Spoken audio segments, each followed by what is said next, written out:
నమస్కారం, నేను మీ చందు. వాయుసేనలో వీరులవుతారా అనే ఆర్టికల్. భారతీయ వాయుసేన అగ్నిపథ్ స్కీములో భాగంగా అగ్నివీర్ వాయు పోస్టుల భర్తీకి ప్రకటన విడుదల చేసింది.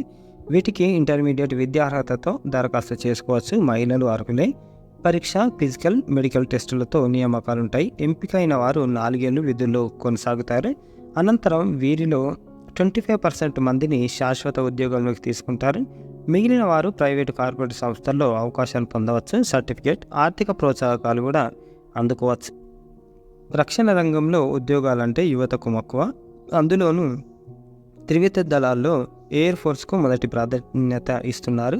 ఇందులో ప్రాథమిక స్థాయి ఉద్యోగాలు ఆశించేవారు అగ్నివీర్ వాయు పోస్టులకు దరఖాస్తు చేసుకోవాలి. ఎయిర్ ఫోర్స్ ఏటా ఈ ప్రకటన విడుదల చేస్తుంది. తాజా నోటిఫికేషన్ 2025-1 ఇంటెక్కు చెందింది. ఇందులో సైన్స్, నాన్ సైన్స్ విభాగాల్లో పోస్టులు ఉన్నాయి. సైన్స్ విభాగంలో దరఖాస్తు చేసుకున్నవారు కావాలనుకుంటే నాన్ సైన్స్ ఖాళీలకు కూడా పోటీ పడవచ్చు. ఇందుకోసం ప్రత్యేక పరీక్ష నిర్వహిస్తారు.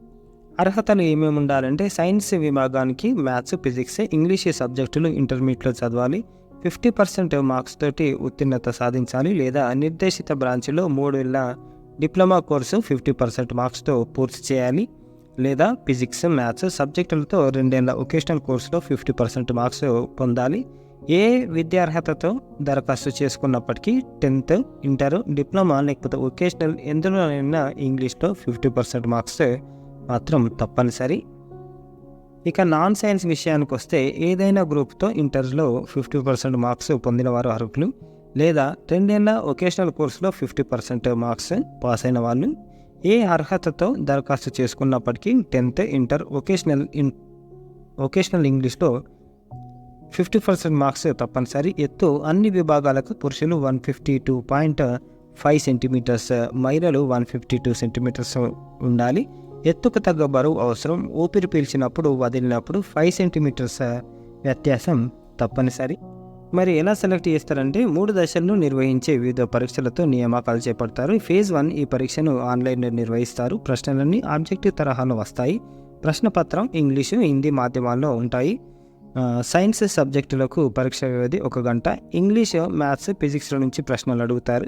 నాన్ సైన్స్ వారికి పరీక్ష వ్యవధి time 45 minutes. English, reasoning and general awareness అంశాల్లో ప్రశ్నలు ఉంటాయి. సైన్స్ అండ్ నాన్ సైన్స్ రెండింటికి దరఖాస్తు చేసుకున్న వారికి పరీక్ష 85 నిమిషాలు ఉంటుంది.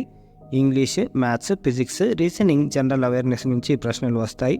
అన్ని పరీక్షల్లోనూ ప్రతి ప్రశ్నకు 1 మార్కు, అలాగే తప్పుగా గుర్తించిన ప్రతి జవాబుకు నెగిటివ్ మార్కింగ్ ఉంటుంది. కాబట్టి మనకి ఏమేమి తెలుసో అవే ఆన్సర్లు పెట్టాలి. అన్ని ప్రశ్నపత్రాల్లోనూ ఇంగ్లీష్, మ్యాథ్స్, ఫిజిక్స్ ప్రశ్నలు CBSE 10+2 సిలబస్ నుంచే వస్తాయి. ఎంచుకున్న పరీక్షను బట్టి English 20, physics 25, maths 25, reasoning and general awareness 30 ప్రశ్నలు ఇస్తారు. ప్రోత్సాహకాలు ఏమున్నాయంటే అగ్నివీర్ వాయులో అవకాశం వచ్చిన వారికి తొలి ఏడాది ప్రతి ఏటా 30,000 చెల్లిస్తారు. 2వ సంవత్సరం నెలకు 33,000 ఉంటుంది. 3వ ఏడాది 36,500 అందుతుంది. 4వ సంవత్సరం 40,000 ప్రతి నెల పొందుతారు. వార్షిక సెలవులు 30 ఉంటాయి.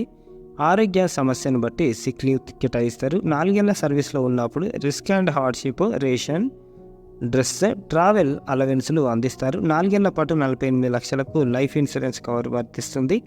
4 ఏళ్ల సేవలకు గాను వారు పనిచేసిన విభాగాన్ని అనుసరించి అగ్నివీర్ వాయు స్కిల్ సర్టిఫికెట్ ఇస్తారు. వీరికి పింఛను, గ్రాట్యుటీ, కరువు భత్యం, military service pay, ex service men హోదా, ప్రావిడెంట్ ఫండ్ ఇవేవి ఉండవు.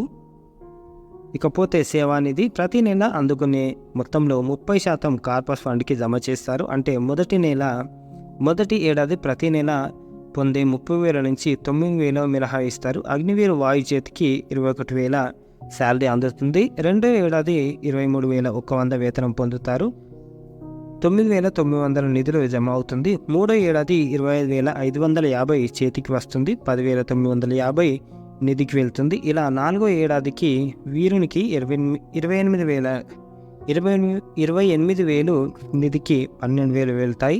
మొత్తం 4 ఏళ్ల వ్యవధికి గాను సేవానిధిలో 5.2 లక్షలు అగ్నివీరుని నుంచి జమ అవుతుంది. అంతే మొత్తాన్ని ప్రభుత్వం కూడా జత చేస్తుంది. 2 కలిపి 10 లక్షల 40,000 జమ అవుతాయి. దీన్ని వడ్డీకి కలిపి అగ్నివీర్ వాయుకి అందిస్తారు.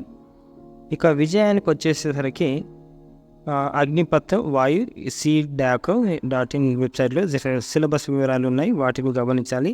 అలాగే మాదిరి ప్రశ్నలను, మాక్ టెస్టులను అందుబాటులో ఉంచారు. వీటన్నిటి ద్వారా పరీక్ష స్వరూపం, ప్రశ్నల తీరు గ్రహించి చదవాల్సిన అంశాలు, వాటి స్థాయి తెలుసుకోవాలి. ఇంగ్లీష్, ఫిజిక్స్, మ్యాథ్స్లో ప్రశ్నలు ఇంటర్మీడియట్ స్థాయిలోనే ఉంటాయి. అందువల్ల ఈ సబ్జెక్టుల పాఠ్య పుస్తకాలు బాగా చదవాలి. రీజనింగ్ ప్రశ్నలకు హై స్కూల్ మ్యాథ్స్ పుస్తకాల్లోని జనరల్ అంశాలు బాగా చదివితే సరిపోతుంది. జనరల్ అవేర్నెస్ కోసం హై స్కూల్ సైన్స్, సోషల్ పుస్తకాల్లోని ముఖ్యాంశాలతో పాటు వర్తమాన సంఘటనలు అనుసరించాలి, అంటే కరెంట్ అఫైర్స్. పాఠ్య పుస్తకాలు బాగా చదివి వీలైనన్ని మాదిరి ప్రశ్నలు సాధన చేసిన వారు పరీక్షను సులువుగా ఎదుర్కోగలరు. మ్యాథ్స్, ఫిజిక్స్ విభాగాల్లో ప్రశ్నలకు ఎంసెట్ స్థాయిలో సన్నద్ధమైతే సరిపోతుంది. ఇంటర్మీడియట్ ఇంగ్లీష్ పాఠ్య పుస్తకాలని వ్యాకరణ అంశాలపై దృష్టి పెట్టి వీలైనన్ని మాదిరి ప్రశ్నలు సాధన చేస్తే, ప్రాక్టీస్ చేస్తే ఆ విభాగంలోనూ మెరుగైన స్కోర్ పొందవచ్చు. రీజనింగ్ విభాగంలో ప్రశ్నలు మరీ లోతుగా ఉండవు. గణితంలోని ప్రాథమిక అంశాలపై పట్టు, సాధారణ తర్కం, లాజిక్ ఉపయోగించగలిగితే సులువుగానే ఎక్కువ సమాధానాలు గుర్తించవచ్చు. జనరల్ అవేర్నెస్ ప్రశ్నలకు ఇటీవలి కాలంలో రక్షణ విభాగంలో చోటు చేసుకున్న కీలక పరిణామాలకు ప్రాధాన్యమివ్వాలి. క్రీడలు, అవార్డులు, విజేతలు, పుస్తకాలు, రచయితలు, నియమాలు, ఎన్నికలు, తాజా పరిణామాలపై దృష్టి సారిస్తే అన్ని ప్రశ్నలకు జవాబులు గుర్తించవచ్చు. ఇక ఫేజ్ 2 విషయానికి వస్తే, ఫేజ్ 1 ప్రతిభావంతులకే, ఫేజ్ 2లో అవకాశం ఉంటుంది. ఎంపికైన వారు నిర్దేశిత సెలక్షన్ కేంద్రాలకు ప్రవేశ పత్రాలతో పాటు అవసరమైన సర్టిఫికెట్లు, వాటి నకలు అంటే జిరాక్స్లు, ఫోటోలు, సామగ్రిని తీసుకెళ్ళాలి. ఫిజికల్ ఫిట్నెస్ పరీక్షలో భాగంగా 1.6 కిలోమీటర్ల దూరాన్ని పురుషులు, 7 మైళ్ళు 8 నిమిషాల్లో చేరుకోవాలి. అలాగే పురుషులు 1 నిమిషం వ్యవధిలో 10 బస్కీలు, 10 గుంజీలు, 20 స్క్వాట్స్ పూర్తి చేయాలి. మహిళలు 90 సెకండ్లలో 10 గుంజీలు, నిమిషంలో 15 స్క్వాట్లు తీయగలగాలి. వీటన్నిటిలోనూ అర్హత సాధించిన వారికి అడాప్టబిలిటీ టెస్ట్, ఆబ్జెక్టివ్ తరహాలు నిర్వహిస్తారు. దీని ద్వారా అభ్యర్థి వాయుసేన ఉద్యోగం వాతావరణానికి అలవాటు పడగలడా లేదా పరిశీలిస్తారు. ఇక ఫేజ్ 3 విషయానికి వస్తే, అడాప్టబిలిటీ టెస్టులో ఉత్తీర్ణత సాధించిన వారికి వైద్య పరీక్షలు నిర్వహించి శిక్షణకు ఎంపిక చేస్తారు. ఇక శాశ్వత ఉద్యోగంలోకి 4 ఏళ్ల వ్యవధి పూర్తి చేసుకున్న అగ్నివీర్ ఒక్కో బ్యాచ్ నుంచి గరిష్టంగా 25% మందిని ఎయిర్ ఫోర్స్లో శాశ్వత ఉద్యోగానికి ఎంపిక చేస్తారు. ఇందుకోసం 4 ఏళ్ల వ్యవధిలో చూపిన ప్రతిభ, సంస్థ అవసరాలు ప్రామాణికంగా తీసుకుంటారు. ఇలా సైన్స్ విభాగంలో అవకాశం వచ్చిన వారు గ్రూప్ ఎక్స్ ఫిట్టర్ విధులు నిర్వహిస్తారు. వీరికి మొదటి నెల నుంచే 33,100 రూపాయలు మూల వేతనం అందుతుంది. నాన్ సైన్స్ అభ్యర్థులకు గ్రూప్ వై టెక్నీషియన్ సేవలు అందిస్తారు. వీరికి 26,900 మూల వేతనం చెల్లిస్తారు. ఈ 2 ట్రేడుల వారికి డిఏ, హెచ్ఆర్ఏ, ఇతర అలవెన్సులు ఉంటాయి.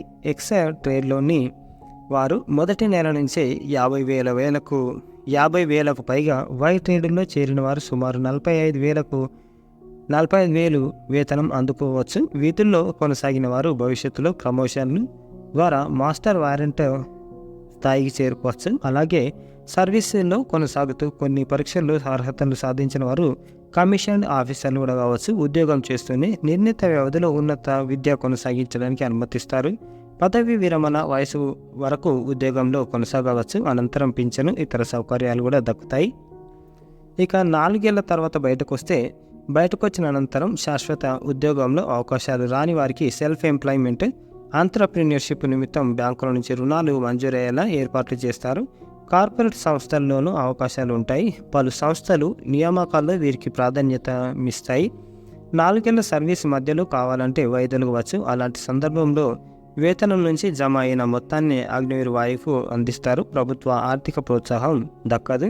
ఇక ముఖ్య సమాచారానికి వస్తే ఏముంది అని అంటే, వయసు 21 ఏళ్లలోపు ఉండాలి. జనవరి 2, 2004 నుంచి జూలై 2, 2007 మధ్య జన్మించిన వారు అర్హులు.